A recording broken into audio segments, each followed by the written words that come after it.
ಜನನವೇ ಬೇರೆ. ಲೌಕಿಕರು ತಂದೆ ತಾಯಿಯ ಗರ್ಭಾಂಬುದಿ ಒಳಗೆ ಜನಿಸಿ ಬರುತ್ತಾರೆ, ಮಹಾತ್ಮರು ಕೂಡ ಜನಿಸಿ ಬರುತ್ತಾರೆ, ಅನುಭಾವಿ ದಾರ್ಶನಿಕ ಕವಿಗಳು ಸಂತ ಮಹಾಂತರ ಬ್ರಹ್ಮಜ್ಞಾನಿಗಳು ಕೂಡ ಜನಿಸಿ ಬರುತ್ತಾರೆ. ಆದರೆ ಭಗವಂತನ ಇಚ್ಛೆ ಸಂಕಲ್ಪಕ್ಕನುಸಾರವಾಗಿ ಪಂಚಗಣಾಧೀಶ್ವರರು ಈ ಲೋಕಕ್ಕೆ ಭೂಲೋಕಕ್ಕೆ ಅವತಾರವಾಗುವಂತ ಯೋಗ ಇದು ಪುಣ್ಯದ ಗಳಿಗೆ. ಬಹಳಷ್ಟು ಜನರು ಏನ್ರಿ ಸ್ವಾಮಿ, ಈ ತಂದೆ ಅಕ್ಕ ತಂಗಿ ಅಣ್ಣ ತಮ್ಮ ಸಹೋದರತ್ವ ಬಾಂಧತ್ವ ಆ ಒಂದು ಆ ತಾಯಿಯ ನೆನೆಸ್ಕೊಂಡು ಏನು ಬರ್ತಾಳಲ್ಲ ಆ ಮಗಳು ಬಂದಾಗ ಅವಾ ಬಾ ಅಂತ ಕರಿಯಾಕ ತಾಯಿ ಇರ್ಬೇಕು ಮನೆಯಾಗ, ಕರಿಯಾಕ ತಂದಿರ್ಬೇಕು ಮನೆಯಾಗ, ಕರಿಯಾಕ ಅಣ್ಣ ತಮ್ಮ ಅಕ್ಕ ತಂಗಿಯರು ಇರಬೇಕು. ಆ ಒಟ್ಟಾರೆ ಆ ಮನೆ ಒಳಗ ಅಕ್ಕರೆ ಪ್ರೀತಿ ಪ್ರೇಮ ಇತ್ತು ಅಂದ್ರ ಬಂದಿರುವಂತ ಹೆಣ್ಣು ಮಗಳಿಗೆ ಹಂಡೆ ಹಾಲು ಕೊಡದಷ್ಟು ಆನಂದ. ಅಕಸ್ಮಾತ್ ಆಗಿ ಇತಿಹಾಸ ಬಂದು ಅನ್ನುವಂತ ತಿರಸ್ಕಾರದ ದುಃಖದ ವಿಷಯ ಅಲ್ಲಿ ಬಂತು ಅಂದ್ರೆ ಆ ತವರಿಗೆ ಬಂದಿರುವಂತ ಹೆಣ್ಣಿಗೆ ವಿಜಯ ಇರುವುದಿಲ್ಲ. ರೊಕ್ಕವಿಲ್ಲದ ಬಾಳುವೆ. ಮನೆ ಒಳಗ ಅಕ್ಕರೆ ಇರಬೇಕು, ಜೀವನ ಮಾಡಕ್ ರೊಕ್ಕ ಇರಬೇಕಂತ್ರಿ. ರೊಕ್ಕ ಅದಕ್ಕೆ ನಾನು ಯಾವಾಗಲೂ ಪ್ರವಚನದೊಳಗೆ ಹೇಳ್ತಿರ್ತೇನೆ, ಮಾಡಿಕೊಳ್ಳುವಂತ ಪ್ರಾರಬ್ಧ ಕರ್ಮಕ್ಕನುಸಾರವಾಗಿ ನಮ್ಮ ಜೀವನ ಅಳಗೊಂಡದ್ದು. ಇದು ಸಾಮಾನ್ಯವಾಗಿರುವಂತದ್ದಲ್ಲ. ನೆತ್ತಿಗೆ ಬಿಸಿಲು ಬರೋದರೊಳಗಾಗಿ ಅಂದ್ರೆ ಮಧ್ಯಾಹ್ನ ಸಮಯ ಬಾರ ಅಂತ ನೋಡ್ರಿ, ಮಧ್ಯಾಹ್ನ ನೆತ್ತಿ ಮ್ಯಾಗ ಬಿಸಿಲ, ಆ ಸಮಯಕ್ಕೆ ನೀನು ಸರಿಯಾಗಿ ಬುತ್ತಿ ಮಾಡ್ಕೊಂಡು ಬಾ ಅಂತ ರಾತ್ರಿ ಮಲಗುವಾಗ ಹೇಳಿದ ಇಮಾಮ್ ಸಾಹೇಬರು. ಆಯ್ತು ಸ್ವಾಮಿ, ಆಯ್ತು ಸ್ವಾಮಿ. ನೋಡಿ ಯಥಾ ಪ್ರಕಾರವಾಗಿ ಅವರು ಹೊಲಕ್ಕೆ ಹೋಗ್ತಾರ, ಹೆಂಡತಿ ಬುತ್ತಿ ಮಾಡ್ಕೊಂಡು ರೊಟ್ಟಿ ಬುತ್ತಿ ಕಟ್ಕೊಂಡು ತಲೆನಾಗ ಬುತ್ತಿ ಕಟ್ಕೊಂಡು ಹೊರಟು ನೋಡ್ತಿರ್ಬೇಕು. ಅವತ್ತು ರೊಟ್ಟಿ ಪಂಚಮಿ ಮಾಡೇರಿಲ್ಲ ಅವು ನಾನಾ ತರ ಇವತ್ತು ಎಳ್ಳಚ್ಚಿದ ರೊಟ್ಟಿ, ಚಪಾತಿ, ನಾನಾ ತರ ಪಲ್ಯ, ಘಮ ಘಮ ಘಮ ಅಂತ ಇವತ್ತೆಲ್ಲ ಆ ಕಡೆ ಅದೇ ವಾಸನ, ಬರೀ ಪದಾರ್ಥಗಳ ಭೋಜನ. ನೋಡಿ ಹಂಗೆ ಹಜ್ಜುಮ ಬುತ್ತಿ ಹೊಡ್ಕೊಂಡು ಹೊರಟ್ರಿ. ಗುಡಿಗೇರ ಗುಡ್ಡದೊಳಗೆ ಒಂದು ಗವಿ, ಆ ಗವಿ ಒಳಗ ಮಹಾನ್ ಯೋಗಿಗಳು ತ್ಯಾಗಿಗಳಾಗಿರುವಂತ ಕಾದರ ಲಿಂಗರು ಅನುಷ್ಠಾನ ಮಾಡ್ತಾರೆ. ಅನುಷ್ಠಾನ ಮಾಡುವಂತ ಪುಣ್ಯ ಸಂದರ್ಭ ಹೇಗಿತ್ತು ಅಂದ್ರೆ ಸ್ವಾಮಿಗಳು ಎಷ್ಟು ಚಲೋ ಅನುಷ್ಠಾನ ಮಾಡ್ತಿದ್ರು ಅಂತಂದ್ರೆ ಅವ್ರದ್ದೊಂದು ನೇಮ ಇತ್ತು. ಯಾರ್ದು? ಕಾದರ ಲಿಂಗ. 7 ದಿವಸ ಒಂದು ವಾರಕ್ಕೆ ಒಂದು ಸಾರಿ ಮಾತ್ರ ಆ ಗವಿ ಮುಂದೆ ಒಂದು ಬೇರೆ ಗಿಡ ಇತ್ತು, ಹತ್ತಿ ಮೇಲೆ ಬಂದು ಕುತ್ಕೊಳ್ತಿದ್ರು ಕಾದರ ಲಿಂಗ. ಎಷ್ಟು ದಿವಸಕ್ಕೆ? 7 ದಿವಸಕ್ಕೆ ಒಂದು ಸಾರಿ, ಅಂದ್ರೆ ಒಂದು ವಾರಕ್ಕೆ ಒಂದು ಸಾರಿ ಬಂದು ಕುತ್ಕೊಳ್ಳೋದು. ಹಾಗೆ 7 ದಿವಸ ಆಗ್ಯದ. ಕಾದರ ಲಿಂಗರು ಬೇರೆ ಗಿಡದ ಕೆಳಗಿರುವ ಕಟ್ಟಿ ಮೇಲೆ ಬಂದು ಕುತ್ಕೊಂಡಾರ. ಅವ್ರಿಗೊಂದು ನಿಯಮ ಏನಿತ್ತು ಅಂದ್ರೆ ಅವರು ದಾರಿ ಒಳಗೆ ಯಾರಾದ್ರೂ ಹೋಗ್ತಿದ್ರ ಅವ್ರ ಕೈ ಒಳಗೆ ಏನಾದ್ರೂ ಅನ್ನ ಬುತ್ತಿ ಇತ್ತು ಅಂದ್ರೆ, ಊಟ ಮಾಡೋ ಪರಿಪದಾರ್ಥ ಇತ್ತು ಅಂದ್ರೆ ಅದನ್ನು ಕೂಗಿ ಕರೆದು ಅವ್ರ ಪ್ರೀತಿಯಿಂದ ಅದನ್ನ ಸ್ವೀಕಾರ ಮಾಡ್ತಿದ್ರು. ಅಂತ ಒಂದು ಮನೋಭಾವ. ಅದೇ ಸಮಯಕ್ಕೇನೆ ಹಜ್ಜುಮ ತಲೆ ಮೇಲೆ ಬುತ್ತಿ ಕಟ್ಕೊಂಡು ಹೋಗ್ತಿರ್ತಾಳ. ಹೋಗುವಾಗ ಕಾದರ ಲಿಂಗರು ನೋಡಿದ್ರು. ಓಹೋ, ಯಾರೋ ತಾಯಿ ಹೊರಟಾಳ, ಅವ್ವ ಹೊರಟಾಳ, ಕೂಗಿ ಕರಿಬೇಕು ಅಂತೇಳಿ ಅವ್ವ ಅವ್ವ ಅವ್ವ ಬರ್ರಿ ಬರ್ರಿ ಬರ್ರಿ ಅಂತ ಕೂಗಿ ಕರೆದ್ರು. ಅಜ್ಜುಮ ನೋಡ್ತಾಳ. ಓಹೋ, ಕಾದರ ಲಿಂಗರು ಮಹಾನ ಜ್ಞಾನಿಗಳು, ಸಂತ ಮಹಾಂತ ಶಿವಯೋಗಿಗಳು, ಅನುಷ್ಠಾನ ಮೂರ್ತಿಗಳು, ಪುಣ್ಯಾತ್ಮರು ಕರೆದಾರ. ಆ ಹೋಗಬೇಕಂತ ಬುತ್ತಿ ನೇರವಾಗಿ ತಗೊಂಡ ಬಂದರು. ಬಂದ ತಕ್ಷಣ ಯಪ್ಪ ಯಾಕ್ರಿ ಯಾಕ್ರಿ ಅಪ್ಪ ಯವ್ವ ಹೊಟ್ಟೆ ಹಸುವಾಗ್ಯದ, ಒಂದಿಷ್ಟು ಏನಾದ್ರು ಉಣ್ಣಾ ಕೊಡಿಯವ್ವ. ತಕ್ಷಣವಾಗಿ ತಲೆಯ ಮೇಲಿರುವ ಬುತ್ತಿಯನ್ನ ಕೆಳಗಿಟ್ಟು ಬಿಚ್ಚಿ ನೋಡಿ ಕೈ ಒಳಗ 4 ರೊಟ್ಟಿ, ಪುಂಡಿ ಪಲ್ಯ, ಚಟ್ನಿ, ಈರುಳ್ಳಿ ಪದಾರ್ಥಗಳನ್ನ ಹಚ್ಚಿ ಯಪ್ಪ ಯಪ್ಪ ತಗೊಳ್ರಿ ಯಪ್ಪ ತಗೊಳ್ರಿ ಯಪ್ಪ ಅಂತ ಹಜ್ಜುಮ ಕೊಡ್ತಾರೆ. ಅನುಷ್ಠಾನ ಮೂರ್ತಿ ಕಾದರ ಲಿಂಗರು. 7 ದಿವಸ ಆಗ್ಯದ, ಹೊಟ್ಟೆ ಬಹಳ ಹಸುವಾಗಿತ್ತು. ಆಗ ಬಹಳ ಹೊರತುಂಬ ಊಟ ಮಾಡಿದ್ರು.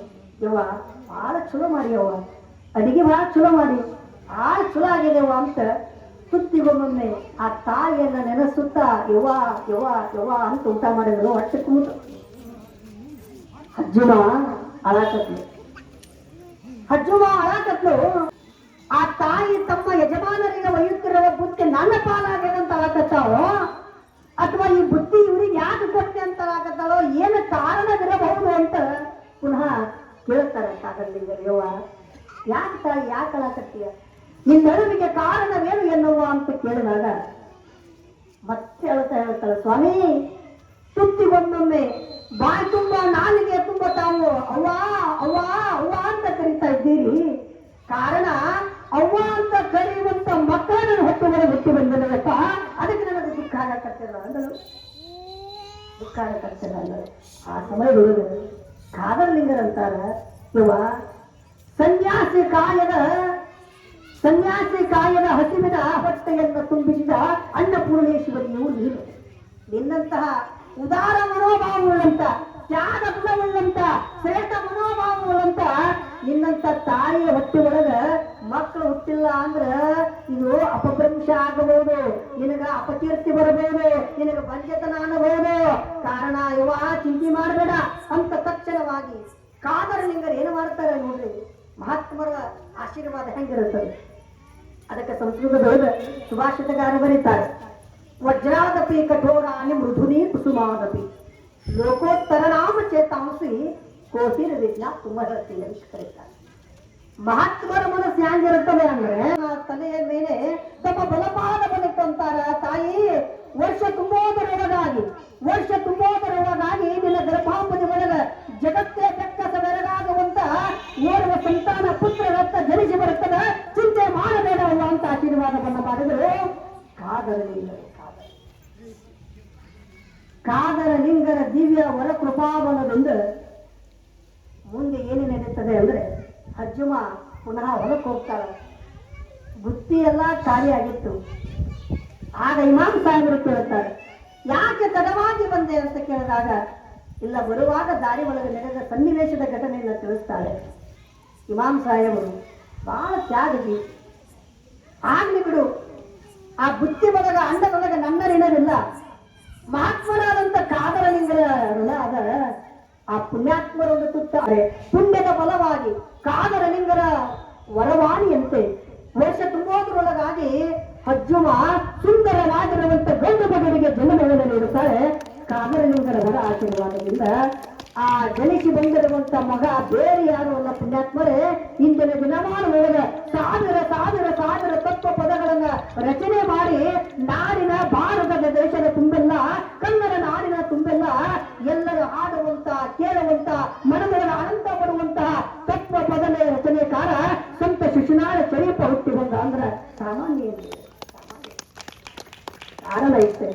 ಪೂರ್ವ ಜನ್ಮದ ಸುಕೃತದ ಪುಣ್ಯದ ಫಲವಾಗಿ ಮಹಾತ್ಮರ ಆಶೀರ್ವಾದ ಸಂಸಾರಿಗಳಿಗಾದಾಗ ಆ ಮನೆಯೇ ನಂದನವನವಾಗುತ್ತದೆ, ಮಕ್ಕಳೇ ಮಹಾತ್ಮರಾಗುತ್ತಾರೆ, ಒಳ್ಳೆ ಸಂಸ್ಕಾರ ಬೆಳೆಯುತ್ತದೆ, ಪರಿಪಕ್ವವಾದಂತ ಜ್ಞಾನ ಸುಬುದ್ಧಿ ಸದಾಚಾರಗಳು. ಕಾರಣ ಸಂಕಟ ಬರಬೇಕು, ಕಷ್ಟ ಬರಬೇಕು.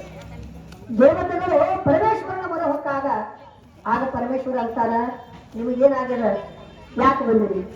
ಯಪ್ಪ, ಕಾರಾಸುರ ಅನ್ನುವಂತ ದೈತ್ಯ ರಾಕ್ಷಸ ನಮಗೆಲ್ಲ ತೊಂದರೆ ಕೊಟ್ಟಾರೆ, ಆತನನ್ನು ಸಂಹಾರ ಮಾಡಿ ನಮ್ಮಿಂದ ಕಳೆದು ಹೋಗಿರುವಂತ, ಕೈ ತಪ್ಪಿ ಹೋಗಿರುವಂತ ನಮ್ಮ ಪಟ್ಟಣಗಳನ್ನು ಪುನಃ ಕೊಡಿಸುವಂತ ವ್ಯವಸ್ಥೆ ಆಗಬೇಕಂತ ನಮಸ್ಕಾರ ಮಾಡಿಕೊಳ್ಳಬೇಕು. ಅವಾಗ ಪರಮೇಶ್ವರ ಒಂದು ವ್ಯವಸ್ಥೆನ ನಿರ್ಮಾಣ ಮಾಡಬೇಕು. ಇಲಾಖೆಯಲ್ಲಿ ಏನು ಮಾಡಿದ ಅಂದ್ರೆ ದೇವತೆಗಳೆಲ್ಲರನ್ನೂ ಕರೆಸಿದ, ಸ್ವತಃ ಪರಮಾತ್ಮನೇ ಕೈಲಾಸದೊಳಗ ಹುಗ್ಗಿ ಪ್ರಸಾದ ಮಾಡಿದ. ಪಂಕ್ತಿಯಲ್ಲಿ ಕುಳ್ಳಿರಿಸಿದ ದೇವತೆಗಳನ್ನ ಪರಮೇಶ್ವರ ಹೇಳ್ತಾನೆ, ನೋಡ್ರಪ್ಪ, ದೇವತೆಗಳಿಗೆ ಒಂದಿಷ್ಟು ಕಷ್ಟ ಬಂದಾಗ ನೀವೆಲ್ಲ ಉಳಿದವರೇನಿದ್ದೀರಿ, ಏನು ದೇವತೆಗಳಿದ್ದೀರಿ, ನಿಮಗೊಂದು ವ್ಯವಸ್ಥೆ ಮಾಡ್ತೇನೆ. ಯಾರು ಹುಗ್ಗಿ ಊಟ ಮಾಡ್ತೀರಿ, ಯಾರ ಪಾಲಿಗೆ ಹೊಂಡ ಬರ್ತದೆ ಅವರು ಆ ಕಾರಾಸುರ ರಾಕ್ಷಸರನ್ನ ಕೊಂದು ಬರಬೇಕು ಅಂತ ಪರಮೇಶ್ವರ ಅಪ್ಪಣೆ ಮಾಡಿದನ್ರಿ. ಕೈಲಾಸದೊಳಗೆ ಸ್ವತಃ ಪರಮೇಶ್ವರನೇ ಹುಗ್ಗಿ ಪ್ರಸಾದ ಮಾಡದ. ಹುಗ್ಗಿ ಒಳಗೆ ಏನು ಹಾಕಿದನ್ರಿ? ಹಣ್ಣು ಹಾಕದ. ಹಣ್ಣು ಸಾಲಾಗಿ ಪಂಕ್ತಿ ಒಳಗೆ ಕುತ್ಕೊಂಡ್ರು ದೇವತೆಗಳು. ಪರಮೇಶ್ವರನೇ ಎಲ್ಲರಿಗೆ ತನ್ನ ಕೈಯಾರೆ ಪ್ರಸಾದ ನಿಯೋಗ ಮಾಡುವ. ಆಗ್ಲಿ ತಗೊಳ್ರಿ ಅಂದ್ರ ಪ್ರಸಾದ ಮಾಡ್ಲಿಕ್ಕೆ ಪ್ರಾರಂಭ ಮಾಡಿದ್ರು. ಅದ್ರೊಳಗೆ ಏನು ಹೊಣ್ಣು ಹಾಕಿದ್ನಲ್ರಿ ಶಿವ, ಆ ಹೊಣ್ಣು ಬಂಗಾರ ಯಾರ ಪಾಲಿಗೆ ಬಂತು ಅಂತಂದ್ರ ಬಸವೇಶ್ವರನ ಪಾಲಿಗೆ ಬಂತು, ಬಸವಣ್ಣನ ಪಾಲಿಗೆ ಬಂತು. ಇನ್ನೇನ ಪ್ರಸಾದ ತಗೊಳ್ಳುವಂತ ಸಮಯದೊಳಗ ಶಿವ ಪರಮೇಶ್ವರ ಮಹಾದೇವ ನನಗ ಉಂಗುರ ಬಂದದ, ನನಗ ಏನೋ ಬಂಗಾರ ಬಂದದ, ಬಂಗಾರ ಸಿಕ್ಕದ ನನ್ನ ಪಾಲಿಗೆ. ಬಲೆ ಬಸವ ಬಲೆ ಬಸವ ಬಾ ಬಸವ ಬಲೆ ಬಸವ ಬಲೆ ಬಸವ ಬಲೆ ಬಸವ ಅಂತ ದುಃಖದ ಮೇಲೆ ಚಪ್ಪರಿಸಿ ಆತನ್ನ ಕಳಿಸದ. ನೋಡಿ, ಕಾರಾಸುರ ರಾಕ್ಷಸಿರುವಲ್ಲಿಗೆ ಬಸವಣ್ಣ ಓಡೋಡಿ ಓಡೋಡಿ ಓಡೋಡಿ ಹೋಗಿ ಇನ್ನೇನು ಆತನನ್ನ ಸಂಹಾರ ಮಾಡೋ ಕಾಲಕ್ಕೆ ಆ ಕಾರಾಸುರ ರಾಕ್ಷಸನಂತ ಏ ಬುದ್ಧಿ ಬಸವ ನಿರ್ಮ ನೀನೆತ್ತಕ್ಕೆ ಬಂದಿರಿದೆ? ಏ ರಾಕ್ಷಸ, ರಾಕ್ಷಸ ನಿನ್ನನ್ನು ಕೊಂದು ಸಂಹಾರವನ್ನ ಮಾಡಿ ನಿನ್ನ ಕರುಳು ಬಳ್ಳಿಯನ್ನ ಪರಮೇಶ್ವರನ ಪಾದಕ್ಕೆ ನಾನು ಅರ್ಪಣೆ ಮಾಡಕ್ ಬಂದೀನಿ ಅಂದಾಗ ಛೇ ಛೇ ಛೇ ಛೇ ಬಸವ, ರೈತನ ಆಳಿನ ಆಳಾಗಿ ಮುದಿ ಬಸವನಾಗಿ ಆತ ಹೇಳಿದಂತೆ ಕೇಳುವ ಕೇವಲ ಒಂದು ಪ್ರಾಣಿ ನೀನು, ನನ್ನೇನು ಮಾಡಬಲ್ಲೆಯೋ? ನನ್ನೇನು ಮಾಡಬಲ್ಲೆ?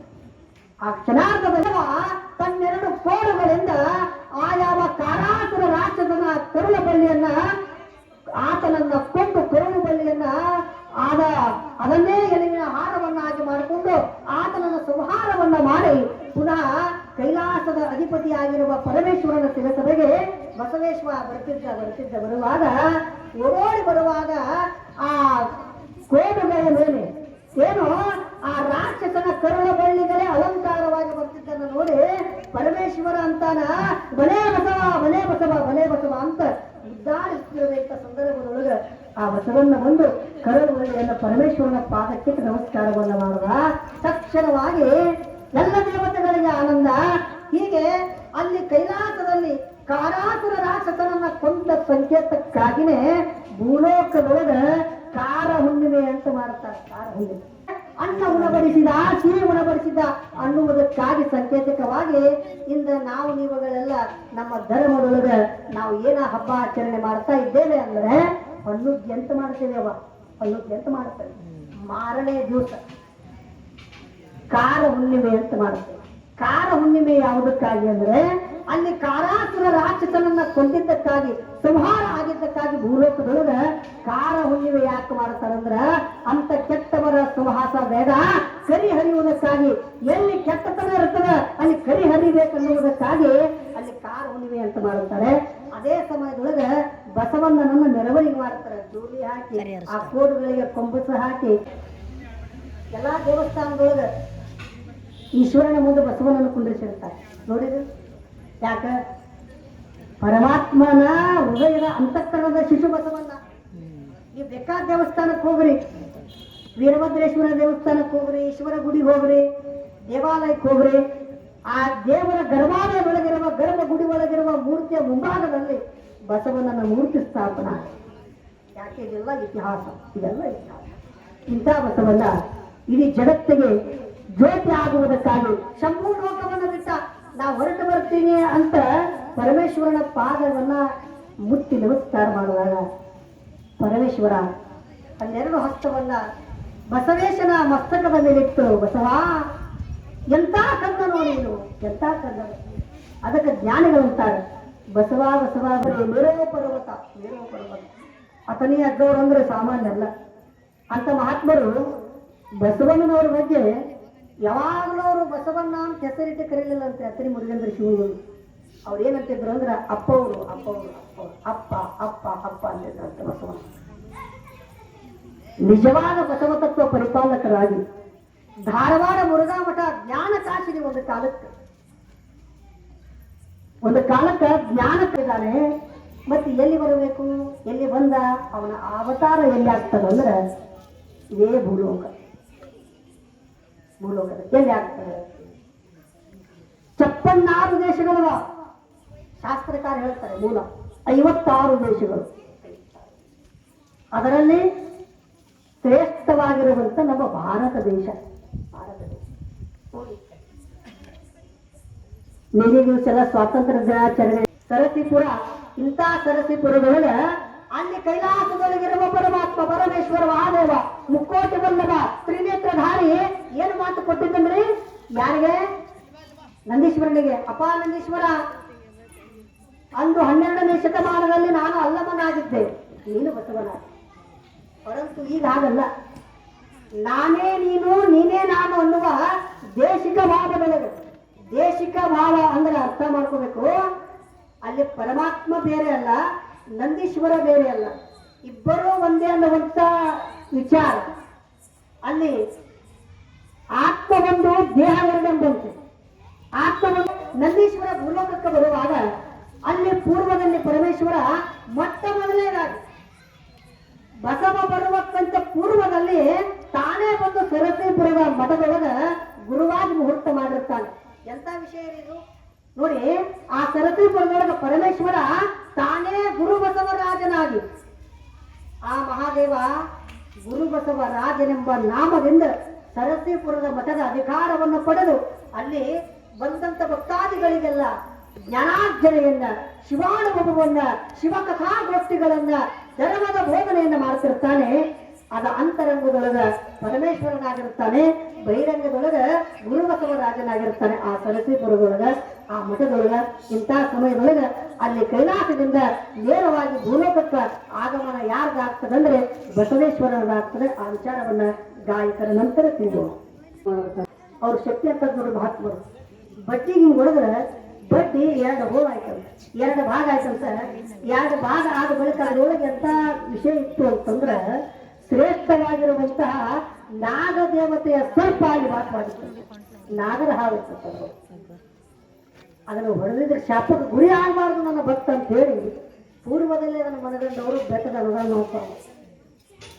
ಅವರು ಬಹಳ ಶಾಖಾಮಠಗಳದಾವ. ನಮ್ಮ ನರೇಗಲದೊಳಗದ, ಗದಗದೊಳಗದ, ಜಕ್ಕಲಿ ಒಳಗದ, ಹೊಳೆ ಆಲೂರು ಒಳಗದ, ಸೌಡಿ ಒಳಗದ, ಬಹಳ ಕಡೆ ನಮ್ಮ ಇಟಗಿ ಒಳಗದ. ಗದಗದೊಳಗ ಆನಂದಾಶ್ರಮ ಅಂತ ಐತಿ. ಅಲ್ಲಿ ಆ ಮಠ ಕಟ್ಟಬೇಕಾದ್ರೆ ಬಹಳ ಜನ ಇಂಜಿನಿಯರ್ ಬಂದ್ರೆ ಅದು ನಮಗ್ ಕಾಂಟ್ರಾಕ್ಟ್ ಕೊಡ್ತಾರೆ. ನಾನು ಹೇಳ್ತಾರೆ, ನೀವು ಹೇಳ್ತಾರ. ಯಾವ ಇಂಜಿನಿಯರ್ಗೆ ಹೇಳಿಲ್ಲ, ಅಲ್ಲಿ ಕಟ್ಟಡ ಕಟ್ಟುವಂತ ಕಾರ್ಮಿಕರಿಗೆ ಹೇಳಿದ್ರಂತ. ಅವ್ರು ಬೆತ್ತದಿಂದ ಹಿಂಗ ಅವರು ಒಂದು ಚಿಹ್ನೆ ಹಾಕಿಕೊಟ್ರಂತ. ಬೆತ್ತದಿಂದ ಅವ್ರೊಂದು ಚಿಹ್ನೆ ಹಾಕಿದ್ರು, ಎಲ್ಲೆಲ್ಲಿ ಅವರು ಗೆರೆ ಹಾಕ್ತಿದ್ರು ಬೆತ್ತದಿಂದ. ಅವ್ರು ಅಗ್ಗ ಹೇಳಿದ್ರಂತ, ಈ ಬೆತ್ತ ಎಲ್ಲೆಲ್ಲಿ ಓಡಾಡ ಅಲ್ಲಿ ಎಷ್ಟ ಕಟ್ಟಡ ಕಟ್ಟಬೇಕಂದ್ರಂತವ್ರು. ಅಜ್ಜವ್ರ ಬೆತ್ತ ಎಲ್ಲೆಲ್ಲಿ ಹಸ್ತ ಮೂಡಿತ್ತಲ್ಲ, ಆ ಬೆತ್ತದಿಂದ ಅಲ್ಲಿ ಎಷ್ಟ ಕಟ್ಟಡ ಕಟ್ಟಬೇಕಂದ್ರ ಅಲ್ಲಿ ಎಷ್ಟ ಕಟ್ಟಡ ಕಟ್ಟಾರ, ಮಠ ಕಟ್ಟಾರ. ಎಂತ ನಿರ್ಮಾಣ ಆಗ್ಯದಂದ್ರ ಹಾವೇರಿ ಸ್ವಾಮಿಗಳು ಆ ಮಠದವ್ರು ತಪಸ್ಸು ಮಾಡ್ಯಾರ. ಅಂತ ತಪಸ್ವಿಗಳಾಗಿದ್ದಾರೆ ಜಗತ್ತಿನ ನಾಡುಗಳು. ಇಂತಹ ಭೂಲೋಕಕ್ಕೆ ಕರ್ನಾಟಕದ ಸರಸೀಪುರದಲ್ಲಿ ಇನ್ನೇನು ಬಸವೇಶ ಅವತಾರ ಆಗುವಂತ ಸಮಯದೊಳಗ ಪರಮೇಶ್ವರನ ಒಂದು ಸಂಕಲ್ಪ ಇತ್ತು. ಬಸವೇಶ ನೀನೊಬ್ಬನೇ ಅವತಾರ ಆಗೋದಲ್ಲ, ನಿನ್ನೊಂದಿಗೆ ಸಮಕಾಲೀನರಾಗುವಂತ ಗಣಾಧೀಶ್ವರರು ಬರ್ತಾರೆ ಅಂತ ಏಕಕಾಲಕ್ಕ ಪಂಚಗಣಾಧೀಶ್ವರ ಅವತಾರ ಆಗಲಿ ಅಂತ ಪರಮೇಶ್ವರನ ಸಂಕಲ್ಪ ಇತ್ತು. ಆದ ಕಾರಣ ಯಾವ ಭಾಗದಲ್ಲಿ ಮೊಟ್ಟ ಮೊದಲಿಗೆ ಅವರ ಅವತಾರ ಆಯ್ತು ಅಂತಂದ್ರೆ ಇಲ್ಲಿ ಕುಪ್ಪಿನಕೇರಿ ಅಂತ ಬರುತ್ತದೆ. ಕುಪ್ಪಿನಕೇರಿ, ಆ ಕುಪ್ಪಿನಕೇರಿ ಒಳಗ ಏಕಕಾಲಕ್ಕೆ ಅವರ ಅವತಾರ ಆಗ್ತದ.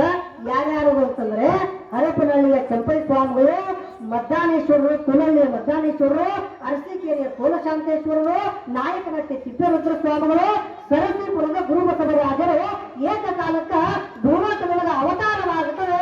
ಸಾಂಬಜಯ ನಮ ಪಾರ್ವತಯ ಕಲ್ಲೇಶ್ವರ ಮಹಾರಾಜಗಿ, ಬಸವೇಶ್ವರ ಮಹಾರಾಜಗಿ ಜಯನವಾದ ಬಳಿಕ ನಂತರ 5ನೇಯವರಾಗಿರುವಂತವರು ಬಸವೇಶ್ವರ ಎಲ್ಲಿಗೆ ಅವತಾರ ಎತ್ತಿ ಬರುತ್ತಾರೆ ಅಂತಂದ್ರೆ ಪುನಃ ಅಲ್ಲಿ ಸರಸೀಪುರಕ್ಕೆ ಬರುತ್ತಾರೆ. ಆ ಸರಸೀಪುರದೊಳಗ ಉದಯವಾಗಿರುವ ಅವತಾರವೆತ್ತಿರುವಂತ ಬಸವೇಶ್ವರ ಆ ವ್ಯವಸ್ಥೆಗಳು ಅಲ್ಲಿ ನಿರ್ಮಾಣ ಹಾಕೊಂಡು ಬರ್ತಾ ಇದ್ದಾವೆ. ಅಂತ ಮಹಾನುಭಾವ ನಂದೀಶ್ವರ ಋಷಭೇಂದ್ರ ನಂದಿ ಲಿಂಗ ನೇರವಾಗಿ ಆ ಗುರುವಿನನ್ನ ಹುಡುಕಾಡುತ್ತಿರಬೇಕಾದ್ರೆ ಅಲ್ಲಿ ಗುರು ಆತನನ್ನು ಬರಮಾಡಿಕೊಳ್ಳುವಂತ ಸಮಯ ಬರುತ್ತದೆ. ಆ ಪುಣ್ಯಮಯ ವಿಷಯವನ್ನ ನಾವು ನೀವುಗಳೆಲ್ಲ ಪ್ರಸ್ತುತ ಪುರಾಣದೊಳಗ ನಾಳೆ ದಿವಸ ತಿಳಿಯುವ ಕಾರ್ಯಕ್ರಮ ಅಂದ್ರೆ ಎಲ್ಲರ ಪುರಾಣದಂತಲ್ಲ, ಈ ಕೊಟ್ಟೂರ ಬಸವೇಶ್ವರರ ಪುರಾಣ. ಅಲ್ಲಿ ಗುರು ಆ ಶಿಷ್ಯೋತ್ತಮನನ್ನ ಆಹ್ವಾನ ಮಾಡಿಕೊಂಡು ತನ್ನ ಸ್ಥಾನದ ಗದ್ದುಗೆಯನ್ನೇ ಆತನಿಗೆ ನೀಡುವುದರ ಮೂಲಕ ಆತನಿಗೆ ತನ್ನ ನಾಮವಾದಂತ ಗುರುಬಸವ ರಾಜನೆಂಬ ನಾಮವನ್ನಿಟ್ಟು ಆಶೀರ್ವಾದ ಮಾಡುವಂತ ಸನ್ನಿವೇಶಕ್ಕನುಸಾರವಾಗಿ, ಪ್ರಸಂಗಕ್ಕನುಸಾರವಾಗಿ ನಾಳೆ ದಿವಸ ಆ ಸನ್ನಿವೇಶ ಬರೋಣದರಿಂದ ನಾಳೆ ತೊಟ್ಟಿಲ ಕಾರ್ಯಕ್ರಮವನ್ನು ನಾಮಕರಣದ ಕಾರ್ಯಕ್ರಮವನ್ನು ನಾವು ನೀವುಗಳೆಲ್ಲ ಮಾಡೋಣ ಪುಣ್ಯಾತ್ಮರೇ. ಆದ ಕಾರಣ ಭಕ್ತಾದಿಗಳು ನಾನೆಲ್ಲ ನಿಮಗೆ ವಿಷಯ ಹೇಳಿದ್ದೇನೆ. ತೊಟ್ಟಿಲ ಕೊಡಿಸೋರು, ಬೆಳ್ಳಿ ಲಿಂಗದಕಾಯಿ, ಬೆಳ್ಳಿ ಹಾಲಗಡಗ, ಬೆಳ್ಳಿ ಕೈಗಡಗ, ಬೆಳ್ಳಿ ಉಡುಗಾರ, ಕುಲಾಯಿ, ಕುಂಚಿಗೆ, ಬಟ್ಟೆ, ಬರೆ, ಪಾಠ್ಯ ಪುಸ್ತಕ, ಪೆನ್ಸಿಲ್ಲು ಇವೆಲ್ಲವನ್ನು ಕೂಡ ನೀವು ತರಬೇಕು ಅಂತ ನಾನು ಹೇಳಿದ್ದೇನೆ. ಮತ್ತು ತರೋರು ಏನೇನು ಕೊಡ್ತೀರ ಅನ್ನುವಂಥದ್ದನ್ನು ಇಲ್ಲಿ ಕಮಿಟಿ ಹತ್ರ ತಮ್ಮ ಹೆಸರನ್ನು ನೋಂದಾಯಿಸಬೇಕು ಅನ್ನುವಂಥ ಮಾತನ್ನ ವೇದಿಕೆ ಮೂಲಕ ತಿಳಿಸುತ್ತಾ ಪ್ರಸ್ತುತ ತಮ್ಮೆಲ್ಲರ ಶ್ರದ್ಧಾಭಕ್ತಿ